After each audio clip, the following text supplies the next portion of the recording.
Hello everyone, myself doctor Sudipta খাড়া। আজকে আমরা চন্দননগরে আছি। তো আমাদের সাথে একজন এজেড পেশেন্ট আছেন, মিস্টার স্বপন কুমার বসাক। ওনার 77 ইয়ার্স ওল্ড। ওনার যেটা প্রবলেম হচ্ছে L4 L5 and L5S1 A disk বালজেস আছে। তো উনি অনেক জায়গায় ট্রিটমেন্ট করেছেন, রাইট? তো এবং উনি অন্য কোথাও কায়োপ্র্যাকটিক করতে গেছিলেন, ওনাকে ডিনাই করা হয়েছে যে ওনার বোনস আর অস্টিওপোরোটিক, তো ট্রিটমেন্ট করা যাবে না। তো ওনার ফ্যামিলি মেম্বার রয়েছেন। তো আগে উনি ঝুঁকে গেছিলেন, রাইট? তো এখন আপনাদের কিরকম মনে হচ্ছে? তো আপনাদের যেটা একটা বলা হয়েছিল যে না, কায়োপ্র্যাকটিক করা যাবে না, তো তো মানে ওনারা একটা প্রশ্ন নিয়ে আমার কাছে এসেছিলেন যে 77 ইয়ার্স ওল্ড, সমস্যা তো আছে, no doubt on that, but treatment করা যাবে কিনা কায়োপ্র্যাকটিক। তো উনি ট্রিটমেন্ট নিয়েছেন সাকসেসফুলি। পেনও আগের থেকে অনেক কম, উনি অনেক লিন হয়ে গেছিলেন, সামনে ঝুঁকে গেছিলেন, সেটাও কিন্তু কারেক্ট হয়েছে।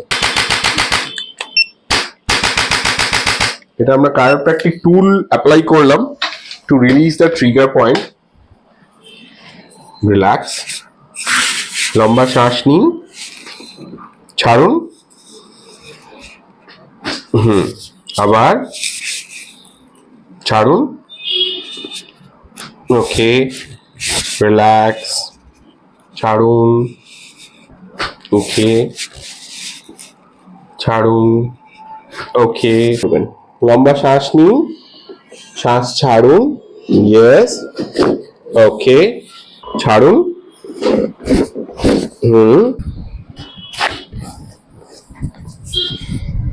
রিল্যাক্স, ওকে, ওকে,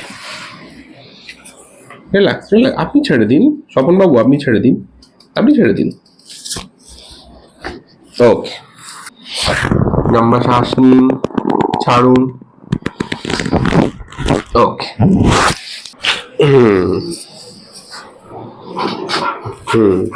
দেখি, ওকে, ওকে। দেখুন, আপনারা কিন্তু দেখুন, উনি কিন্তু স্পাইনটা ওনার স্ট্রেট হয়ে গেছে। আগে কিন্তু উনি অনেকটাই সোজা। এখানে আসুন, এখানে আসুন, এই এই উনি কিন্তু স্ট্রেট, এটা ওনাকে প্যাসিভলি করতে হচ্ছে না, উনি স্ট্রেট আছেন। আগে উনি পুরো এরকম লিন ঝুঁকে গেছিলেন। তো হাঁটুন তো, হাঁটতে গেলে লাঠি নিয়ে ওনাকে হাঁটতে হতো। এখন কিন্তু উনি উইদাউট সাপোর্ট হাঁটছেন। আর ব্যথা কিরকম অবস্থায় মোটামুটি আপনার মনে হচ্ছে এখন? কম কম না আগের থেকে? ঠিক আছে।